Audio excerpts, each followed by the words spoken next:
Welcome to the first FOCIO interview, episode 1, Family Office Chief Investment Officer.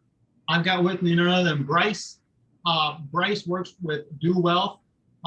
Bryce is my financial advisor. Bryce, are you an RIA as well? I just want to make sure I got people. Yeah, so Bryce is an RIA, registered investment advisor, meaning that he is the creme of the creme in this area. If he makes a recommendation, he can't go out and buy it. Not a recommendation, but if he's bought, he says, buy Tesla stock. He can't go out and buy it before you and front run you. He's got his fiduciary duty has to be in alignment with you, which is huge. But really, Bryce's magic is in helping us as entrepreneurs establish a family office, meaning making sure we have a whole ship in all areas that is functioning well, from asset protection, legacy planning, estate planning, tax planning, all these areas. And because he does them all day, every day, it's not like us as an entrepreneur. We're focused on our business every single day. And he's got all this other area, all this expertise in other areas. When we go shop for life insurance as an entrepreneur, I know I'm going to get taken advantage of because I don't know the industry. But if I bring in someone like Bryce, he can bring in a team around him and help me get, square that up. Same thing with asset protection. So one of the biggest things I want to share, guys, is as you go from being an entrepreneur, making money in your business, to then building a family office, you need a team. Or you can figure it out on your own. It's really hard to figure it out on your own. And because you don't get enough reps, you don't get enough reps in estate planning, legacy planning, tax planning, asset protection, you don't know what you're talking about. And then you don't know who is telling you what, and then it could be conflicting advice. And then the weirdest thing is you get your team members in isolation. They don't play well together. So an asset protection guy is telling you one thing, but then to actually operate that in your business, and then the tax guy doesn't know about what you just did, and all of it couldn't work together. So you want the whole ship to work together, and you really want someone to help you do that. So what Bryce does for us, he provides that Co-CIO role with me.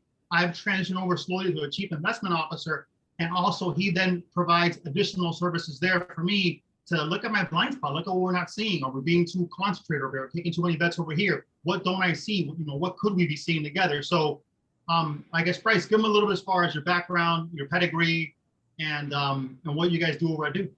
Yeah, awesome. Thanks, Ray. So me personally, I was born and bred kind of in the traditional system, undergrad in finance and entrepreneurship, got my MBA, spent the first several years of my career working at Intel Corporation, the big company that builds semiconductors.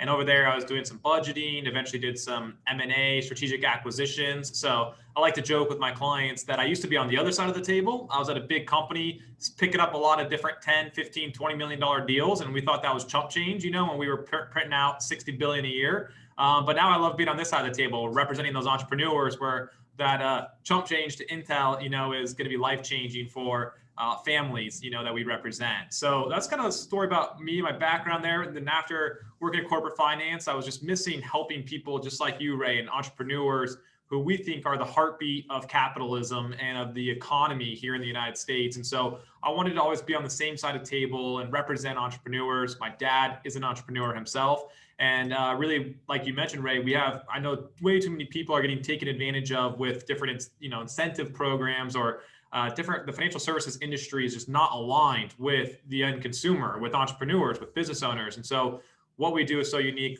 as you mentioned, just being a fiduciary. And what we do here at Do Wealth is create what we call the entrepreneur virtual family office. So just like Ray said, we're working with entrepreneurs that aren't at that $200, $300, $400 million of liquid net worth where they have their own family office and they literally have this tax attorney, CPA, insurance advisor, all of those on their own payroll. So we're working with those what's called mid-market entrepreneurs doing generally between $1 to $20 million of personal income. We act as the role as the CEO of this virtual family office and do exactly like you said, right? Coordinate all of the professionals, make sure they're all A players, they're collaborating together, and then also adding value to them by bringing new strategies and new ideas to them. Because like you said, we get so many reps in estate planning, tax planning, valuation and monetization, et cetera, that we speak the language. And so we are kind of eyes, not only looking over you and what you're doing, but also looking over what the investment advisor is doing. If you're not providing that role yourself, what the CPA is doing, what your attorneys are doing. So we're just another set of eyes holding everybody accountable. So that's kind of what we do and what my history is. And then what I would love to share with you and your audience today, Ray, is are what we call the genius model. And this is just a visual representation of how we walk people through, or entrepreneurs through, what we do, so they kind of can get it and get the aha, get everything in one place. So if you've got no other questions, Ray, I'll just kind of jump in to kind of explain what we do. And this framework I know is super aligned with, conscious cash flow and what you're aiming to educate all of your viewers with as well. One of the things I thought that was critical in you said that I missed initially is, not only do you guys get all the reps, you guys get all the reps from different team members. You guys have different, so for example, when you go to your CPA bench, well, you've got a deep bench of CPAs, and I go, well, CPA for what kind of business? Are you running an operational business? Are you running a real estate business? Because we got CPAs for days. Asset protection, we got, what are you doing? You're trying to go offshore? So spot on. One of the great things that Bryce did for our team, luckily we didn't have to replace too many members because we had to make players. I just didn't know, right? So I'm a mechanic, and if I go check the work of another mechanic, I know if it's on or off, but I'm not a CPA. I don't have somebody else double check the return. And I know that's one of the changes we made is we changed over from our old CPA to a new CPA. And the first thing I did, brought Bryce in, I go, Bryce, he gave me a 3-page list of things that we could change. Like, let's run this by somebody else and just get a check. And then we, in essence, move.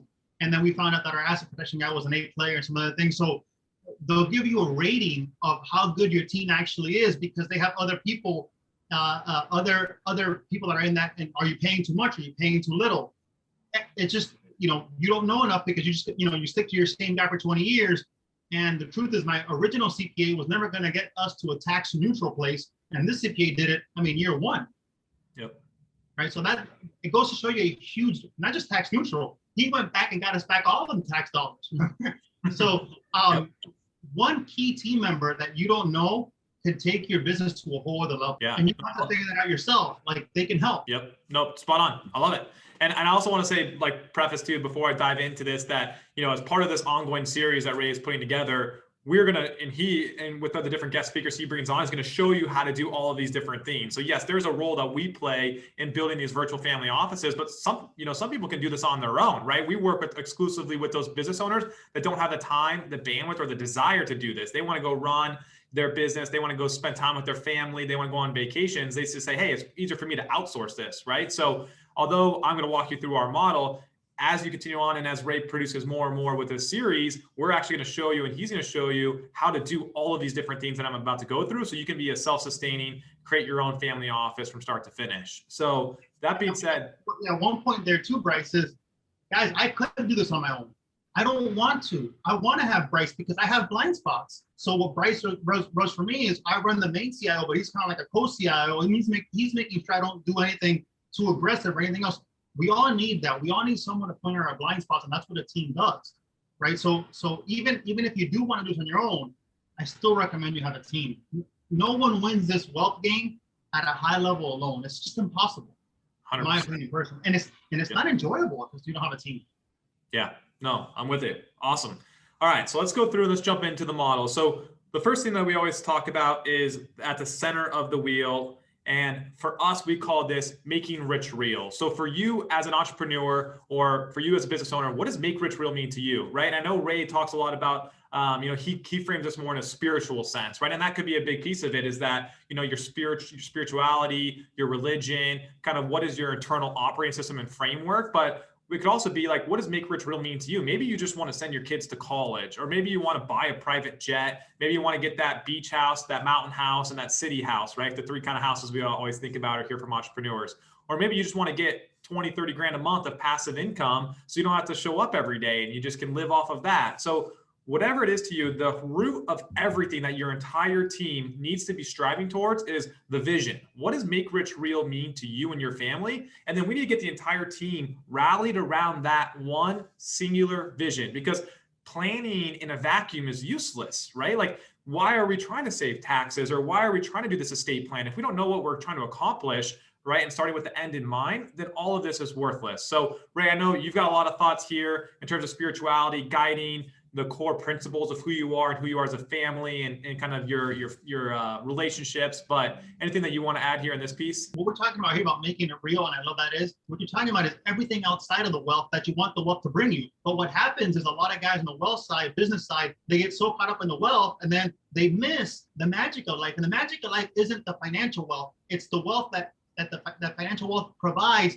you in the wealth in the other areas, the things outside of the material, the relationships, the peace at yourself. I mean, Bryce, how many guys do you know that are multimillionaires, multi-billionaires, and they're miserable? This is what I like about making it real most is how are you going to be? Not what are you going to do, and not what are you going to have, but how are you going to be? Because there's nothing worse than like a pissed off rich guy flying in his private jet because they screwed up his order at Facebook, and you see it. These guys they're miserable, and they still feel lack. Guys, let me keep it 100 with you. You can have a lot of money and still be at lack and poverty, and the person sitting in the park bench can be feeling abundance. So this is what I love about making it real is about living your legacy, not leaving a legacy, but you actually living it and embodying wealth. And wealth is who you are. And wealth by that means your relationships, your emotional state, your connections, your magic moments with your kids. I mean, guys, as much as I'm preaching to you, I ask you this advice, which is why Bryce is on my team, to remind me, hey, like before we got on this call, he's like, hey, how was it your time with Valentina? Because he understands that for me, going out and making money, for me, going out and doing this video is very easy. But spending quality present time with Valentina or with my wife or with my new daughter, that's much harder for me, right? So that's where the magic is for us. That's why we're doing all this. Let's not lose sight of that. Love it, 100%. Awesome. So if Make Rich Real is the heart of what we're trying to accomplish, right? For you as an entrepreneur and for us as a team, building this team and executing these strategies around you, we need to achieve 3 different strategies or 3 different outcomes to make Rich Real. So the first outcome we need to achieve is absolute confidence. You need to have absolute confidence in your team of professionals, right? That they are all A players and that they're all collaborating on your behalf and they all have your best interest. They all got your back. So that is the number 1 outcome we need to achieve in order for us to make Rich real, right? Now, the second outcome we need is to maximize our wealth. The easiest thing to think about is, what is the best investment? Tesla, Apple, different stocks, or Ethereum, Cardano, different, crypto, but not just outside of the business, but we need to think about how are we maximizing wealth inside of the business. If you're a real estate guy, what is your competitive advantage? What is your secret sauce, right? Are we just, relying on cap rates compressing and locking in, low interest rate debt? Is that our competitive advantage? Because that's not competitive, right? But for most of us, we have a competitive advantage in our business, and that is our secret sauce. And we're going to get a much higher ROI there than outside of the portfolio, right? So let's make sure we're maximizing the wealth both inside and outside of our business. And then the third outcome we need is sustaining wealth. So making money and hustling is one skill set. Sustaining wealth and preserving wealth is a different skill set. Some people are blessed with both. Some people have one or not the other, right? They have the abundance mentality on maximizing their wealth, but maybe they don't really have the constraint or the brake pedal on the other side, and they like to spend it all. And Ray and I always talk about this as working with a lot of clients that just keep making more and more, accumulating more and more. And it goes from wanting that house to wanting the yacht to wanting the private jet. There's always the next thing out there. And they don't have that internal gratification that they need to hit pause and be like, what do I really want? What does making rich real mean to me? So again, before we go any further, and I'll pause here, the 3 outcomes we need in order to make rich real is absolute confidence in our team of professionals around us. We need to be able to maximize our wealth inside and outside of our business. And then we also need to have the skill set and learn how to sustain our wealth so we can sustain this lifestyle and really ensure that we make rich real. Ray, thoughts on that? Yeah, great way to pause and let me kind of chime in because I've got some thoughts there. I love the absolute confidence your team's playing, whether that you're maximizing your wealth inside your business. And it could be just 1 or 2 tweaks you gotta make. Here's where I find where most guys, at least in the real estate world, they don't make a transition. So assuming they have absolute confidence in the team and they're maximizing wealth in their business, well then the skill set required to maximize the wealth in your business is a very different skill set, but more importantly, mindset than doing what do you call the sustaining wealth. Sustaining wealth requires risk mitigation. See, the skill set that took you to maximize wealth is you took on more risks. Right? You did certain things in your business because you had that competitive advantage, and it was actually less risk for you because you had a competitive advantage. But the moment you go to sustaining wealth, well, then now risk management comes into play. And you'll see a lot of guys just want to hit pedal to the metal and they don't look at risk adjusted returns on everything. So I think that was one of the big things I took away is just kind of that change in mindset and celebrate your wins. And as much as I'm saying it to you guys, I also am guilty of it. So this is the reason we're doing this is so that we heal this in ourselves and then enjoy it together, because you set a goal, you hit the goal, and then you kind of put it in your backpack and keep going. That's no fun. You want to enjoy these goals, and not just the financial ones, but also the emotional ones, the relationship ones, the magic moments, right? Yep, love it. Before we go into some of the tactical and the different areas of opportunity or strategies, let's talk kind of high level of what we like to think of, break down all of the different planning areas into 3 high level buckets, right? And the first of which is going to be protect. So you need to make sure you're protecting yourself and going from vulnerable to secure. The second thing you need to do is make sure you're managing and you're going from uncoordinated to worry free. And the third thing you got to make sure you're doing is growing, right? From incremental to exponential growth. And if you protect, manage, and grow yourself personally, your health, your family, and your wealth, then you will be able to achieve the 3 outcomes that we just described, right? The absolute confidence, max wealth, and sustained wealth in order to make rich real. So these are the 3 umbrellas that I like to kind of call it, that your family office will be working underneath you for, right? They'll be working underneath the protect umbrella, the manage umbrella, and the grow umbrella. So with that being said, let's start with protect, and then Ray and I will have a conversation on we have 3 different accelerators underneath each of these umbrellas. So let's start with protect. And the first thing is asset protection, right? So oftentimes we think it's best to start playing defense and to shore up your defense, build that moat around you before you start going on offense, right? Because it's a lot harder to lose what you have mentally than gaining more. And so that's just a psychological, behavioral, economical behavioral analysis that we all have, is that it's so hard to lose, and it's more fun to grow and to gain. But therefore, the first thing we need to do is build a moat around ourselves, asset protection. And within this, we need to make sure we've got the right insurance in place, the right entity design, the right trust in place. All of that needs to be taken care of to ensure we're protecting what we have first before we look to go grow and go and expand into new markets. Ray, thoughts on this one? Kind of when I heard you say it, I was like, well, that should be first, because it's easier to lose what you have. Like, the reality isn't that, hey, let's go hit the growth mode. The reality is you get caught up in a lawsuit, someone dies in your family, a divorce, like this stuff happens, right? And you want to set that up initially. So one of the things, we didn't have a lot of wealth when we started setting up our asset protection. We couldn't even work with a do wealth at that time, but we invested in it because I knew I was going to grow into it. And some of these tools, the longer you have these, like domestic trusts or trust, the longer you have it, the more seasoned they are, the more they protect you. And again, managing asset protection is also about risk management. So I was blessed to have risk management behind, and I'm very, very risk averse. So I was willing to pay insurance to secure against that. And thank God I've never needed asset protection, but it was always there. And that made me very secure. Yep. And for also, one thing I should mention too, it's each of these accelerators or these 9 different amplifiers we're going to go into. Ray's going to have ongoing episodes that's going to break down each of these into more detail. So our goal here is just to hit these at the high level. And then we'll have episodes that are just, cracking these down into actual tactical strategy. So we're just doing framework here today, just so you can kind of follow along. So and we'll have the actual expert come in and give you different ideas on those same topics too. And then I'm sure, Bryce will come in and then kind of give his thoughts on what you need.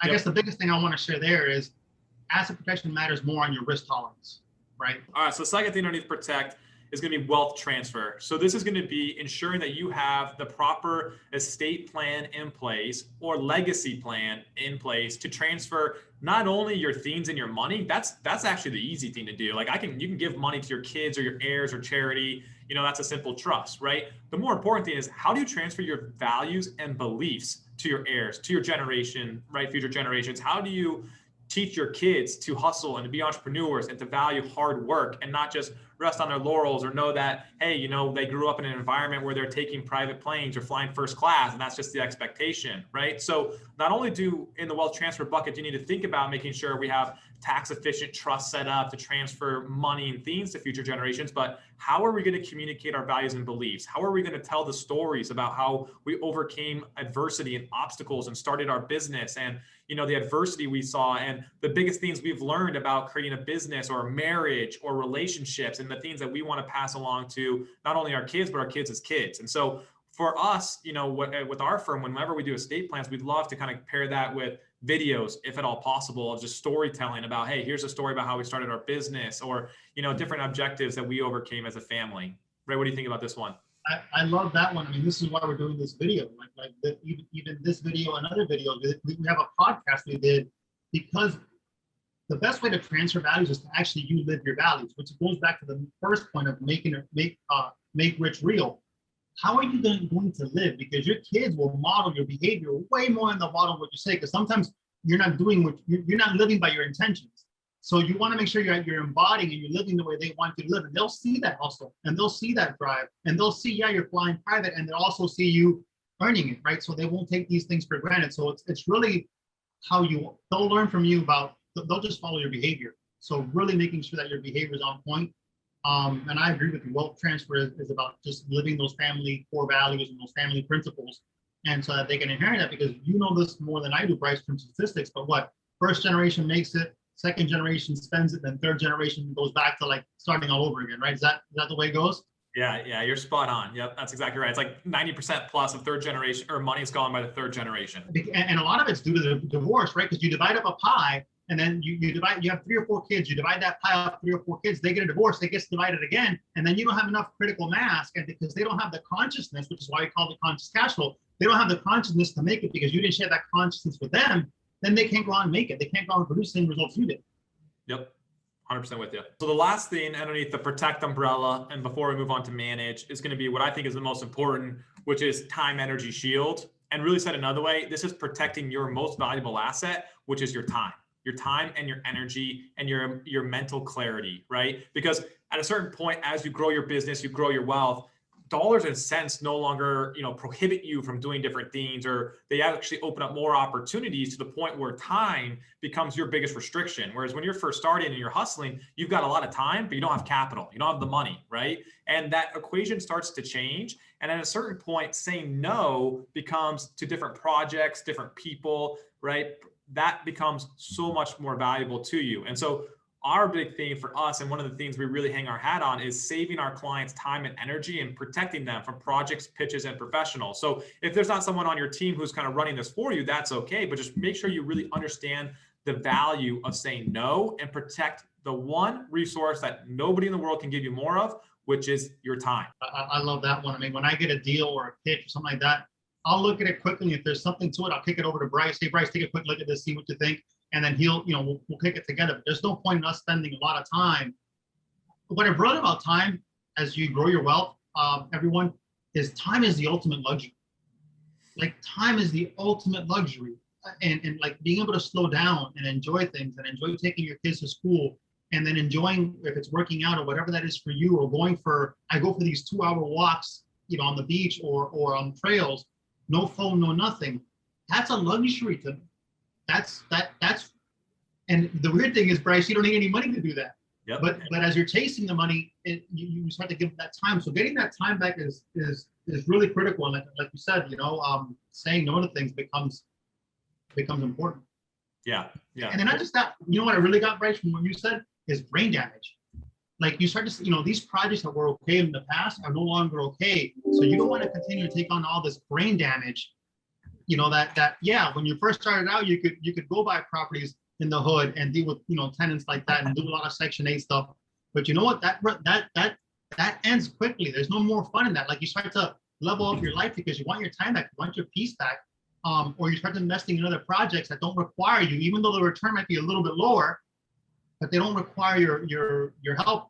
They don't require you to run it. And it's like, not only do you want to start calculating or continue to calculate your ROI or your IRR, your cash on cash returns, but also what is the return on time, right? And like put that denominator as time instead of your investment. And that should be another factor that should be considered in all of your investment deals, right? And at a certain point, you're saying like, maybe the return is there, but it's going to take a lot of my time. So the return on my time, that's not a good return, right? And I think that as you grow in terms of your net worth, and your ability to source deals and to invest, that's got to be a bigger and bigger consideration. So totally agree. I like return on emotion too, right? Because what is time? Time is emotion. If you're enjoying it and it's growing you and it's expanding you, dude, rock that. I mean, rock that for sure. But if it's draining you and it feels clunky and heavy, dude, get up out of there. All right, Ray, any other thing that you want to talk about on protect before we hop over and jump into manage? No, I like that. It seems like you guys have protect as the basis, right? Hey, kind of like what you're always talking about. And I heard this first from Tito. Actually, his last name is Beverage. He was in an interview with us, Tito Beverage from Tito's Vodka. And he said, once you kind of make a certain amount of money, what you want to do, and Bryce, you're always saying this to me too, is step up the baseline in your life. Like once you make a certain amount of money, make sure you can't go back to where you used to be before. Like set that, so now that becomes your minimum. And then continually raise that over time. Yep. That's what this sounds like, Bryce. Is that accurate? Yeah, no, 100%. I know we have that conversation all the time, right? Is like, let's just keep inching up, inching up, inching up. And even if we have huge wins, huge losses, let's just make sure we never go below our baseline. And as long as we steadily increase our worst case scenario, we're moving up in life, right? And that's literally risk management 101. It's exactly that. You're almost like de-risking it. You're de-risking, de-risking, de-risking, de-risking. Yep, exactly. All right, let's hop over to manage. So the first thing that we'll talk about in manage is wealth wheel. This is essentially who is your team of advisors around you, right? So we've got a quick little visualization that when entrepreneurs, you at the beginning are the middle of your wheel, right? So you've got all these different professionals around you, your attorneys, your insurance agents, investment advisors, whatever it may be, CPA, tax advisors. And this goes back to, right, that first outcome that we talked about that you need in terms of the absolute confidence in your team of professionals. So the wealth wheel is essentially who is that team around you? Are they all A players? Are they all collaborating, on your behalf? And do they all have your back, right? Are any of them trying to sell you any specific products or, monetize you in a way that is not transparent with you? So those are really the three things that we just want to make sure of when we're evaluating your team, making sure you have an A player. And again, this is something that you can do on your own. You can build this team and you just want to make sure that, Ray, you're amazing at this, is making sure you're running point if you're doing this on your own and collaborating, bringing the professionals in, because a lot of your decisions aren't just like an asset protection, but it's also like, well, if I'm doing an asset protection strategy, I probably need to update my insurance agent. And maybe there's a tax consequence. So I need to rope my CPA in, right? And maybe this is going to change the way I'm doing my books. So my bookkeeper needs to come in because I have new entities, right? There is so much kind of like the butterfly effect here. And so you need to just make sure you have a good team together and also that team is collaborating and everyone's running, in the same direction. Yeah, no, I agree. One of the things, go down a second, that was interesting that you said is, and I'm sure you see this a lot of entrepreneurs say, no, I've got a great insurance agent. He's always taking care of me. And then we actually get, my cousin Vinny to go check the insurance checker. So we'll pay my cousin Vinny to go deep and kind of become the insurance agent's worst nightmare. And then you realize your insurance agent's been ripping you for 30-40% off every single one. And they show it to you in black and white. It's because you as the entrepreneur got to decide, are you the best fit person to kind of fit that role? Yep. Like you should have somebody else advising you. Like when we look at when Bryce and I shop an insurance policy, whether it's a term policy or a whole life policy, to kind of do that infinite banking concept. To give just one example, well, we'll look at it, and then we'll have somebody else, a third party, on a flat fee. You guys got to be mindful of how these people get paid on your team and making sure that that's in alignment. Because if they get paid more, the better policy they sell you, that's not in alignment. So you want somebody on your side, and then have them check that. And if so Bryce checks it, and then we hire somebody else on an insurance, and that's on an insurance policy, guys. Imagine everywhere else where you're not paying attention because you don't know what you don't know. That's what it really is. You don't know what you don't know. Yep.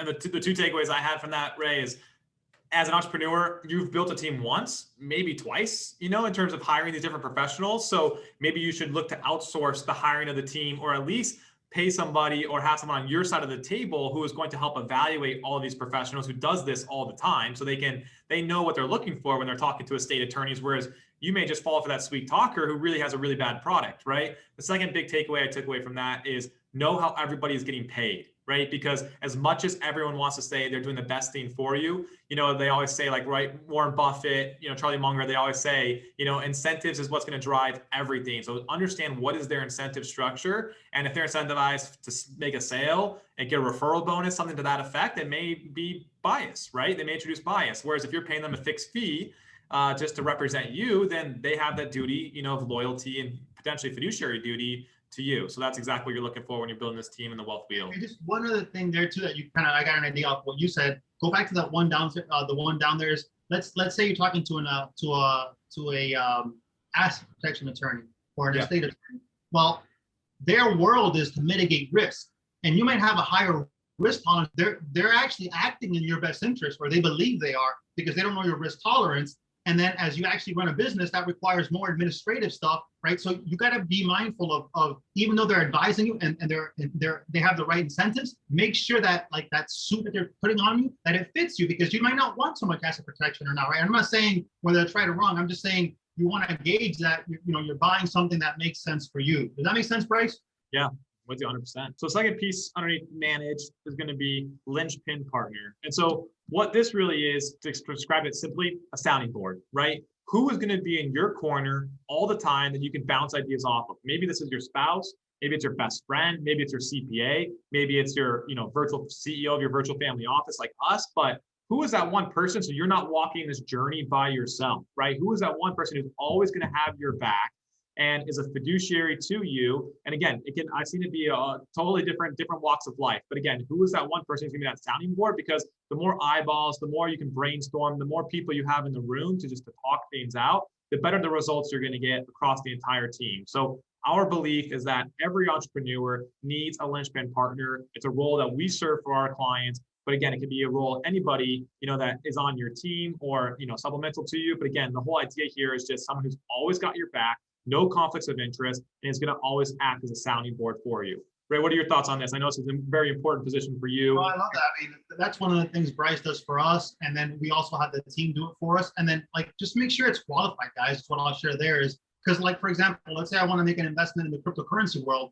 Well, some people on our team don't understand that space. I wouldn't go for them for advice in that space because they don't understand the space. They're just not, that's not what they do. You want to make sure that you're using your team to their strengths. Now, if I want to go to for example, my CPA on real estate cost segs and being able to depreciate things, I know who to go to, but I wouldn't necessarily go to him for crypto tax advice. So then we got to find somebody new for crypto tax advice, right? So make sure that they're qualified to give you an opinion on what you're looking for. And if not, then find somebody new. All right. The last piece I need to manage is going to be business value. So this is really making sure that you know and you understand how to drive business value or enterprise value within your business that you're operating. And that also you have a monetization strategy, right? So many times we just see entrepreneurs who are just pumping money back into the business. They're just consumed by their business. They love it. But then they never take a step back and just realize, what is the end goal here? Am I going to just run this business until the day I die? I likely probably want to monetize this because this is the biggest piece of my balance sheet. My personal net worth is likely the equity or the enterprise value within my business. So do I want to sell this at a high multiple and have an exit event? Or do I want to turn this into, just what I would call mailbox money, where it's just you have an operator run the day-to-day and you just go to the mailbox, every 2 weeks and collect your distribution checks? But take a step back and figure out what is my end goal here? Because that's going to change how you operate your business and what type of value you're trying to drive into the business. So make sure, again, you kind of know what the value of the business is, where you want to go and how you're going to monetize it. Because in order for you to make rich real, you need to harvest the value and the enterprise value that you're generating and driving within your your day-to-day operating business. Or, if you're a real estate guy, the deals you're pushing, the value of your network, there's different parallels there depending on your business. But again, just make sure we know how to monetize this. Ray, what are your thoughts here on this one?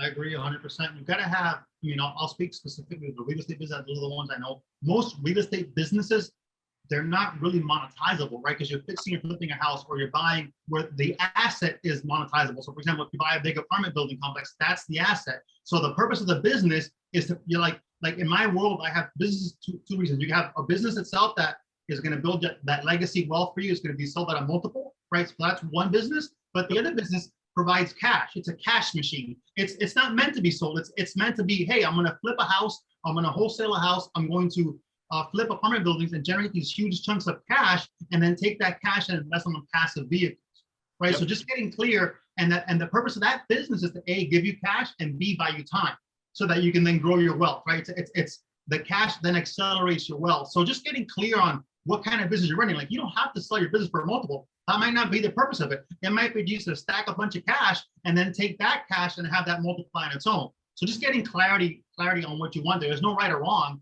I just think, a lot of people don't have clarity. They just keep pumping it, for lack of a better term. I love a story I heard about the long and the short game, right? And you need to balance the long with the short. The long is going to be that person who just keeps pumping more and more money, raising venture capital, just keeps delaying, and they have to get that big pop at the end of the day. The short is going to be that person just printing cash flow, like the real estate play, just getting that cash flow, and you either cycle it back through into new projects or you harvest some out. And it's just you have to find the right balance between the long and the short, right? And so if you have a lot of short-term plays because you're a real estate guy, then you probably want to make some long bets outside of this kind of real estate portfolio too, so you get some of that upside and that equity appreciation. So we want to make sure we have a good balance of the long and the short, but I love it. All right, let's hop into grow. So kind of the last section, this is always a section that people get most excited for. I know the first thing is going to be tax planning, right? As entrepreneurs, Taxes, I should caveat that if you're in the real estate business, you shouldn't be paying very many taxes at all if you've got a good CPA and a good team like Ray does. But for an operator, right, who's running a business, an operating business, taxes could be the biggest expense they pay, even higher than the payroll, right, that they've got going. So making sure that really you've got a good CPA, tax advisor, maybe tax attorney who is not looking in the rearview mirror all the time. They're not a tax historian, they're a tax planner. They're proactive. They're doing pro formas. We're always talking about, what are our numbers going to look like at the end of the year? What strategies do we need to implement in March, in July, in August, in December? So it's not an April 14th and the CPA calls and says, hey, you're going to write a check for 200 grand to the IRS, right? That's not a tax planner. That's a tax historian. So tax planning is so critical. And again, this is about just mitigating your taxes to the fullest extent legally possible. All the IRS is a code and a playbook of an incentive plan that the IRS and the government wants you to invest. So as long as you play by their rules, they give you tax incentives. And so it's just knowing the rules of the game and having a team around you is going to be proactive to implement and to keep you up to speed on all those rules as they constantly change. So Ray, I know you're very proactive in your planning. I know you've learned a lot even the last few years, and you educate a lot of people on kind of the different things that are going on in this space. What are your thoughts on tax planning? It's huge. I mean, and in real estate, you've got so many. I mean, if you're in real estate and you're a real estate professional, if you don't know what that means, I mean, there's an issue there, right? Because you should be able to use all your depreciation when you do a cost seg and add the bonus depreciation to offset all your regular income. That's what you should be doing if you're buying rentals. If you're flipping and wholesaling, then you can use a lot of retirement accounts to do those deals and that to the extent that you don't need the capital, right? But even if you wanted to do a lot of fix and flip, take some of that cash and invest it in a deal, in a bigger multifamily deal so you can offset some of that income. In my opinion, tax planning is one of those things where it's like low-hanging fruit in your business, right? Especially if you pay taxes in arrears, where the ROI here is ridiculous, right? Because I get all my money back. Dude, that's a massive ROI. Like we went from 20-30% tax bracket to zero. And then not just that, then we went back and picked up all the old dollars that I can use to reinvest somewhere else. And then you get the time value of money of that. So tax planning to me is one of these things that family offices do very, very well. And sometimes you'll see, hey, what's the number one investment? Well, number one investment is tax planning, because it's where you can pick up an infinite ROI. Yeah, so easy to quantify, so important. And again, it's all about just doing things that are legal within the playbook that the IRS provides, and just having a team around you who knows what the rules of the game are. And like you said, if you are a bona fide real estate professional, the tax legislation is very, very favorable for you right now. Cost segs plus appreciation, that there's a lot of money on the table here for you to do some good planning. So, and I just sent Bryce an article. This is going to go up. And this is going to go up ugly. Now, I don't think they're going to do away with the real estate benefits that we have. But if you don't think taxes are going up and that's how they're paying for this MMT more money today, you're kidding yourself. They're going up and they're going up aggressively. So make sure you have a plan, because they have a plan. Awesome. So the next part within grow is going to be investment. So we talked about this a little bit with kind of how we framed it, the long and the short, right? Those cash flow producing assets in the short, the equity assets in the long. The other thing is too, and the way that we look about, or the way we approach investments here, is benchmarking to the billionaire allocation. So we like to see, how does the average billionaire allocate? What asset classes are they allocating to? Real estate, stocks, bonds, cash, currency, crypto, hedge funds, private equity, venture capital, metals, all of these different asset classes. And we like to just see what the billionaires are doing on average, right? And not that we want to put every circle into a square hole, but it's just important to understand how billionaires are maintaining or sustaining their wealth. Use that as a benchmark, but then also have a game plan that ties into your business and your business value and how you're going to monetize your business. So that way, as you harvest money from your business, or if you're real estate, you're printing money, hopefully ongoing cash flow, tax preferred, you're reinvesting some of that into the long game. So having a investment plan, an investment policy statement, and having asset classes broken out and kind of targets in terms of your allocation within the asset class, you need to put those guardrails on you. And Ray and I talk about this all the time, probably every single time we have a conversation. It's all about the guardrails, our allocation, where we're at, and just moving assets between the different allocations. Ray, what are your thoughts on this one? Well, one, accountability is huge here, right? Because if you let me and I find, hey, this one asset class has gone up 50%, let's just go throw money at that one, right? But no, when you're creating a portfolio and portfolio construction, you want to be losing money somewhere. I know it sounds crazy, but if you're not losing money somewhere, you're not properly hedged, right? Because if everything's going up, you're all correlated to the same thing. Yep. And I think the other thing that's really important here is your business versus your investments. Your business is an investment in your current business. So let's say you're buying and holding apartment buildings. Well, I don't know that you want to do investments that are outside the business that are more apartment buildings. They should be in something else. So for example, if you're getting leverage and debt on apartment buildings, that's an inflation hedge. Maybe what you want to do is buy some bonds on the other side that will hedge you against deflation, right? So what you're looking to do is create like an all-weather portfolio that takes care of you in all different areas. And then the investments that you make on the green side of the screen really should not take up you or your time or be dependent on you. These should be things that other professionals manage through syndications or through private placements or through venture capital, or whatever it is you want to invest. Or if you want to do a business in your investments, you can, but now you're buying a business that somebody else is running, or you're putting up the capital, but you're not running another business. Like keep the main thing, and this is something else that operates separately of you, independent of you, and doesn't need you. Yep, and the way I like to think about it is we talked about business value. That is going to be the primary way you maximize your wealth. Investments is going to be the primary way you sustain your wealth, right?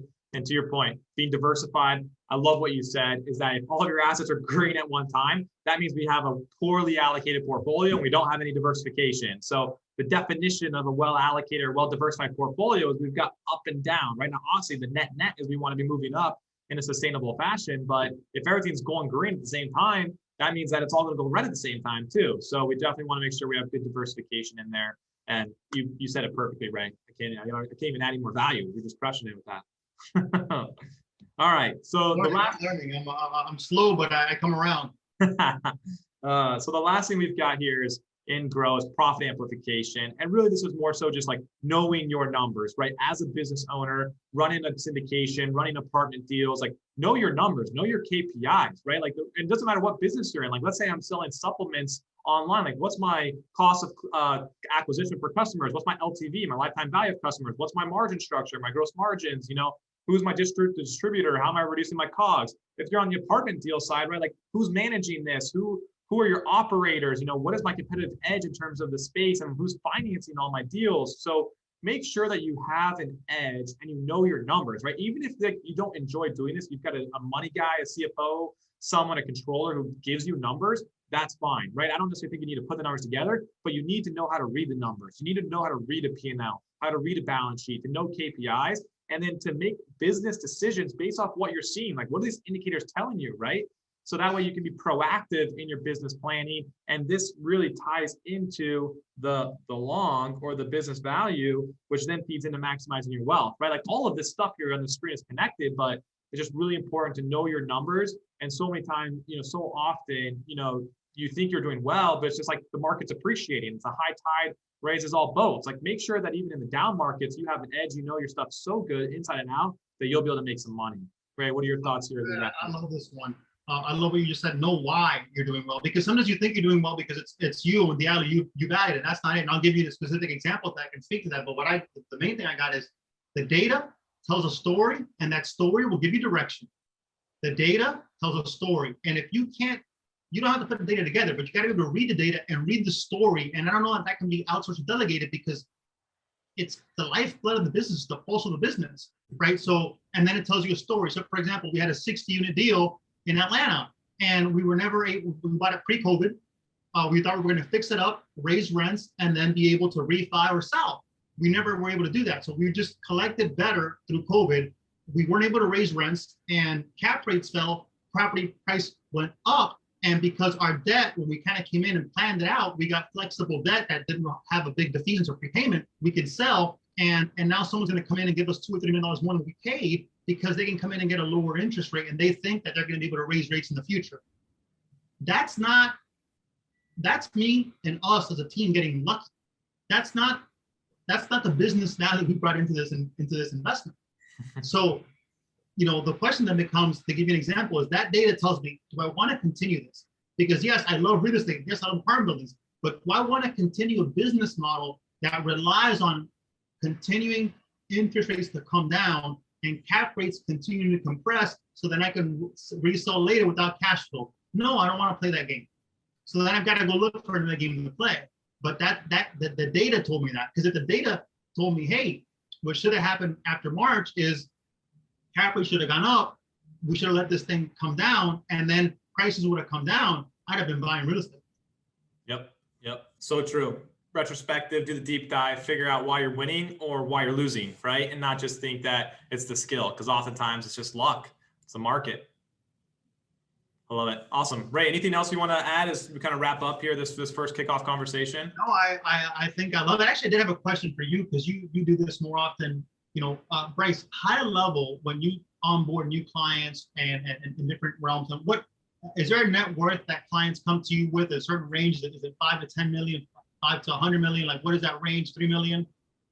Yeah, good question. So for us, it's really based off of income. So we just charge a fixed monthly fee. So instead of looking at kind of the assets or the balance sheet for us, it's really more of people who can afford to pay our fixed monthly fee, because again, we want to provide objective advice. And we feel like the way to do that is not tie it to how much assets you have or balance sheet, just a fixed monthly fee. So for our entrepreneurs, all of them are making, like I said, $1 to $20 million of personal income. Their balance sheets can range. We've had some entrepreneurs who are making $4 or $5 million a year, but they're just starting their journey. So they haven't accumulated much. We've got other entrepreneurs who have sold their business 50, 100, $250 million, and they've gone through the whole journey, the whole venture. And now they're just kind of living off of the passive deals that they're making, the passive income. So it's the whole range of the spectrum there. But for us, it's more of, again, just based off of how we charge in our business model, being a fiduciary, it's really more of just a fixed monthly fee. And if you're earning enough, again, $1 million or more is where you tend to have enough problems, I would say, where there's enough going on, you're successful enough where asset protection becomes important because you become more targeted for lawsuits from predators and creditors. You have extra cash you're starting to deploy outside of the business. Tax planning is very important because at that point, if you're not doing any, you're paying hundreds of thousands of dollars a year in taxes. So there's a lot of money on the table. So that tends to be like our right fit clients starting at $1 million of taxable income and going up from there. And guys, when I first started with Bryce, I wasn't at $1 million. I don't think I ever actually broke $1 million. Actually, I think maybe a year or two I did break $1 million. But remember, a lot of it matters too on what you built over time. So it's like what you build over time in terms of like if you're making 200, 300, 400 grand and you have to save that and invest that. So I wouldn't just look at the income bucket, because if you're in real estate, generally what you want to do is not make a whole bunch of income, but your assets are worth. So then how do you come protect that and everything else? So that's kind of why I asked the question the way I asked it. So that's one. And then the second question, Bryce, was what are the top mistakes you see entrepreneurs make here that causes them to really destroy their lives? Yeah. Right there, because this is their lifeblood. This is their spend. I mean, guys, if you're an entrepreneur, you sleep, eat, and breathe this stuff day in, day out. This is your baby. Like, what do you see, guys? What are the top 3 things you see guys and ladies mess this up? Yeah. So I think the very first thing is going to be where we started our conversation, and asset protection. It takes one lawsuit or one dumb mistake, one drinking and driving incident, one dumb thing to ruin it all. So from a risk reward perspective, asset protection is where we see the biggest mistakes, or I should say there's like the biggest lack of coverage or the biggest exposure, because it just takes one fluky thing and it's game over, right? Everything you've been building. It doesn't have to be fluky either, Bryce. It could be just life. Hey, your spouse passes away, right? Like just like this stuff happens, guys. Like just life happens. Your child, something, God, I can't even think about it, but like something happens to one of my kids. This stuff happens. Yep. You know what I mean? Yep, 100%. So that's the first thing, is that we see so many gaps just because protecting, like looking at asset protection is kind of boring. It's not fun, right? Everyone wants to focus on growth, the green section, and the purple they kind of avoid. They don't want to think about it because it's too scary. Like you said, imagine those scenarios. It's not fun to play those scenarios out. So I think that's the biggest thing. And a simple recommendation there is just look at your umbrella policy. Like just get an umbrella liability policy, within your personal life, on the business. Just make sure you're operating underneath LLCs and that you are actually, running an LLC. You're not just mixing personal and business expenses so that corporate veil can be pierced. Just like basic blocking and tackling there can get you a very, very long way for a very little amount of money. So yes, you can go sophisticated. What talks about asset protection there, Bryce, too, from talking to our team on asset protection, is if you don't have it set up and something happens, there's not much you can do, because now it's not perjury, but it's something else. Like now you're actually hiding assets. Ooh, oh, that's jail time, baby.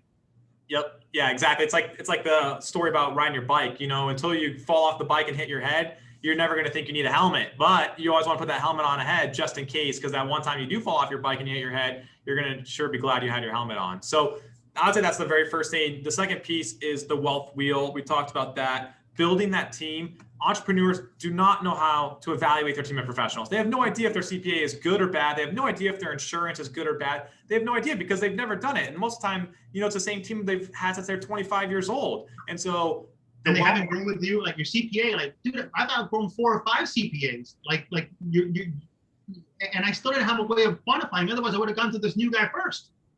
Yep, 100%. It's just like when we talk about ratcheting up your wealth and like your base case scenario, same thing. Your team should be growing as you grow too. You should always be upgrading as you move more and more higher, more up market, more sophisticated. So if they're not growing, they got to go. Yep, exactly. So wealth wheel is a big thing. And then the last thing I would say, working more on the growth side, I think from a tax planning standpoint, there's simple things there that are really easy, low-hanging fruit. Like you mentioned, Ray, like taxes is low-hanging fruit. There's just some basic things you can do that can make a huge difference. So I think that's a freebie, but I think investments is the big one that I would wrap up with too, is that way too often we see people just concentrated in one asset class. To your point, like maybe they're running an apartment, they have an apartment building, so they feel comfortable in apartments. They buy syndicate apartments, and everything they do is about apartments. And it's like, that's great if apartments do well, but as soon as apartments pull back, you have no diversification. You have nothing that's going to hedge your bets anywhere. And so what just happened with COVID, dude? All these guys that were making cash flow with apartment buildings and investing, cash flow went to zero. Oh, but apartments, real estate always cash flows, except now. Yep. The black swan event. There's always a black swan event. So I think just making sure you're well diversified, and like Ray, you mentioned, I love how you frame that, is if all your portfolio is going up at the same time, that means you're not diversified enough, right? So make sure you're well diversified, and then you've got the long and the short in terms of your investment. So those would be the 3 buckets, I would say, Ray, that we see kind of the most issues or the easiest opportunities for improvement for entrepreneurs. One of the things I'll just share, kind of, you said tax planning, is these windows in the taxes, they close and they change. So what happened is, like in the real estate world, we had a great opportunity to go back to prior years if you're a real estate professional, even if you're not, and amend those returns and get that money forward. But come next year, you can no longer do that. So you just missed that window. You missed a window where you could go back and get a bunch of money for making an investment. Like, you just missed it. So, but again, there's a lot of tax opportunities, but they have like any investment opportunity, it has a window. And if you don't hop through that window, you missed it. Yep, 100%. I love it. Bryce, anything else? I think we'll wrap it up there. I think it was a great episode. I think that we covered a lot of the fundamentals, and then we're going to go dive deeper into each one of these. But you gave a great framework. Where can people reach out to you? Do you offer like a 15, 30-minute call? Like, how do you normally onboard new people? Where do I send them? Yeah. So before I jump into that, I do need to, we are governed by the SEC, so I need to put a disclosure on that this is not specific investment advice or recommendations. This is just, Ray and I brainstorming here. So this is kind of the, the disclosure here that I'll leave on the screen. But yeah, in order for us, if you go to makerichreal.com, we have an intake form that you can see if we would make sense working with you. And let me write that down, makerichreal.com. Go to that URL. And then from there, you can just go through it, answer a few questions. It'll automatically tell you if you would be a good fit for us or not. But yeah, I think that's the best way to get in contact with me. And Ray, I appreciate you putting this on to, putting this together. This is awesome. And just adding this value to entrepreneurs, to business owners, showing them how to create their own family office or their own virtual family office and just take control of their life and their wealth. And, that in conjunction with taking care of yourself spiritually and your body is really the 3 biggest things I think in the world. So I really just want to say, congrats to you, and you're an inspiration, and I can't wait to see, and hopefully this makes an impact on at least a few people's lives. So thanks for having me on, though. I appreciate it. And I appreciate you. Thank you for being part of it. I took it as a quiz. Okay, Ray, let's see how well you know this as a professional. Let's see how well you know where your tax returns are. Let's see if you can even organize this and find it and send it to him. And then it took me a little time, but then I got it all together. And once I did that, he's like, Ray, this is like the fact that you're able to get this and organize to me more, and you'll see where you're at. I'm not judging or making right or wrong, but if you can't find your return from a year ago or 2 years ago, or you have to scramble to find if you have what kind of insurance policy you have in your car, like all this stuff should be organized, and you should know what you have and what you bought. And it was just, and even though we got a great grade, so you can, Bryce will grade you, hey, A, B, C, how'd you do? Just getting it together and going through it, even if you don't do it, is, for me, was super powerful. Yeah, love it. Awesome. Thank you guys. Appreciate you, and be blessed.